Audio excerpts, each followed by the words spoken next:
Tito Jeff here, St. Louis, Missouri. No longer in Ormoc City, Leyte, the Philippines. I've been here since June 26th. If you haven't been watching my videos, I came here to work for a while, and that's what I'm doing.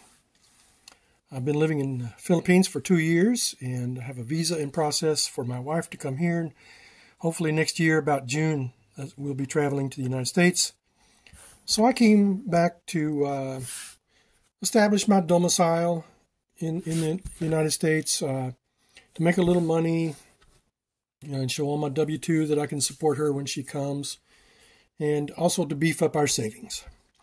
So my savings account won't be depleted as much when we come back next year, because it's going to cost us quite a bit of money. At least $3,600 probably just for the airline tickets alone. Maybe less, but I'm estimating that much. So I came back to St. Louis. I'm living with a friend. I'm paying rent here for a room in his house. For a while, I didn't think I was going to have to pay rent, but we worked that out. So I've got a job at Barnes Jewish Hospital, working a night shift in the housekeeping department as an industrial housekeeper. And it's a very physical job. I haven't done physical work like this since about 2008. I'll be 64 in November. This is September. So it's been hard for me. I've been there since about August the 8th.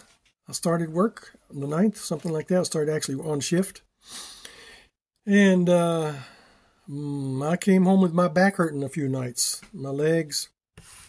So last night was an extremely physical night for me. I worked 7 hours constantly, with a lunch break and a 15-minute break. But the rest of the time, I was working all night long, and it was hard work.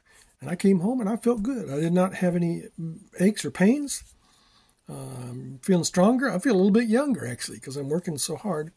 I've also been doing some exercises at home to strengthen my lower back, my hips, my buttocks, and I've been stretching a lot. And those seem to help me. I do some push-ups. I do a lot of stretching. So things are going okay. I'm not going to make as much money as I thought I would to save. But it's okay. It'll be a significant amount, and it will help defray our costs next year. So, but the other two, I am establishing my domicile, and I'm also earning money and showing that I can support her without having a co-sponsor next year when we go to the embassy for an interview. And I have gotten in shape. I'm in pretty good shape right now. I can work all night long and lift and bend over and squat down and pick things up without much trouble. So I didn't know I could feel like this. This is good for me. I'm working with guys, not even half my age, and I'm keeping up with them, all night long. Actually, I work harder than they do. Anyhow, it's okay. The job is not great. Like I said, it is very physical, but we got bosses that sometimes don't know how to handle situations. The first reaction is to kind of raise their voice and start fussing at people, instead of saying, okay, let's not do that. Let's do this way and move on. They want to stop and rant and rave, not just point something out, but rant and rave for 5-10 minutes. And I'm not doing any work. So anyhow, but that's okay. That's a good lesson in patience. In the Bible, it says, love your neighbor as yourself. That's the second greatest commandment. Love your neighbor as yourself. And the Bible says love is patient. That's the first thing it says in Corinthians. The Apostle Paul says, love is patient. Love is kind. It does not envy. It does not boast. It is not proud.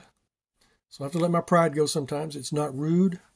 So don't talk rudely to people. It's not self-seeking. So it's not all about me. I just don't take it personally and try to love these people the way God intends me to love them. So anyhow, that's that's the way it is here.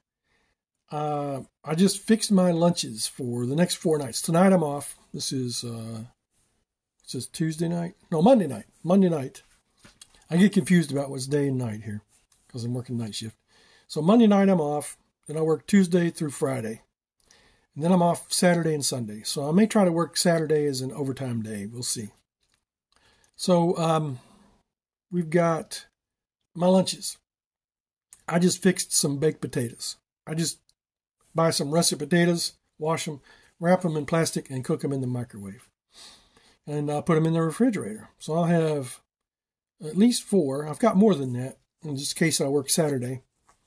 And a couple of them were kind of small, so I added an extra one so I can chop it up. So then I've got some chicken breasts. I buy a big bag of frozen chicken breasts. I got some for $6. It's like a 3-pound bag. So I cooked about half of the bag tonight. So $3 worth of chicken for 4 nights. 5 nights, actually.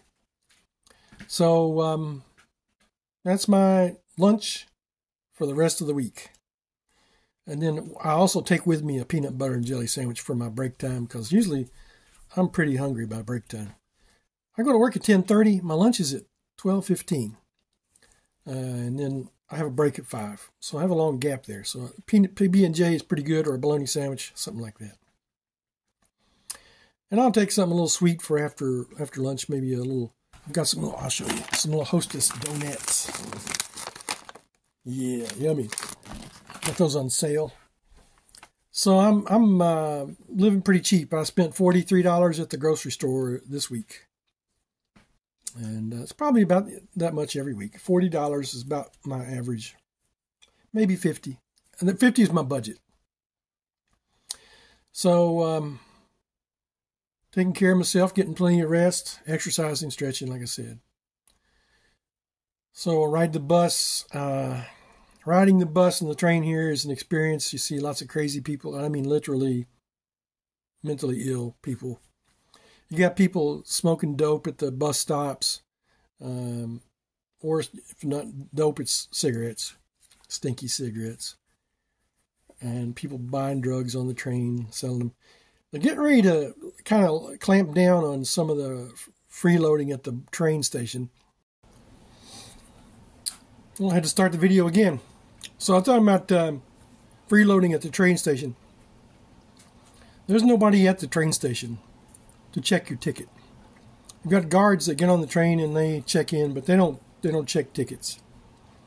In 2008, when I was here, they would go through the train and verify that you had a valid pass or valid ticket.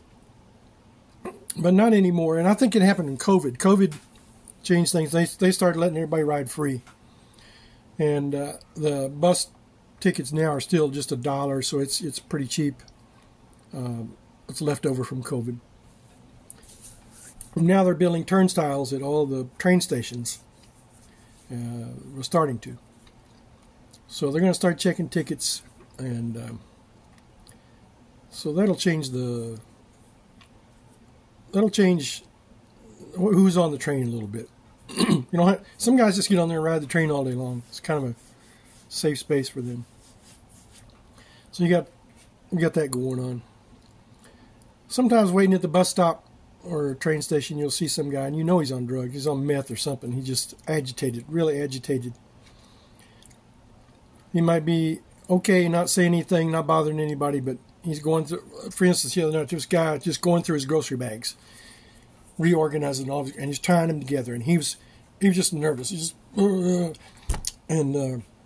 he was like that all the way, and got on the bus, even he couldn't sit still on the bus. So you could kind of tell, and you could see in his face that he'd been doing drugs for a while. So it's marijuana is pretty open here. You just see it everywhere. There's no rules against it anymore, I guess, here in St. Louis. So that's it. That's my life. I get up, I go to work, come home, go to bed, get up, go to work, take a shower, eat some food. That's it. Pretty boring life, especially without my wife and my child. I get to video chat with them during the day, especially since I'm working night shift. I'm on the same schedule as the Philippines. So that's good. I like that. But I really sometimes, if I'm having a bad night at work, especially with some kind of crazy manager, oh man, I wish I could be back at home with my wife and my child. I don't need to be here. Did I make a mistake? But that passes.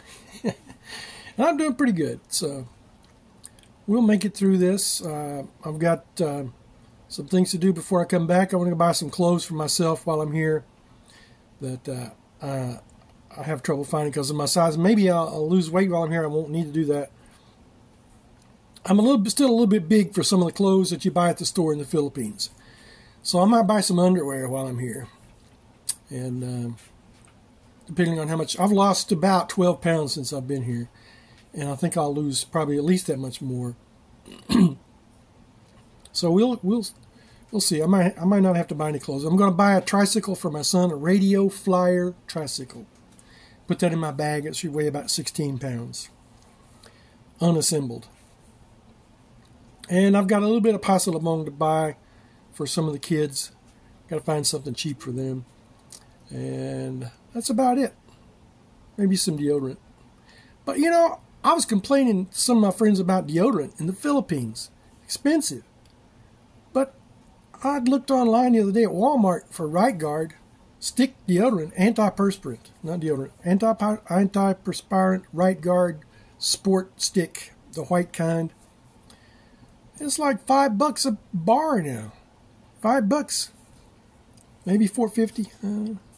But it's just about the same price as in the Philippines, I think.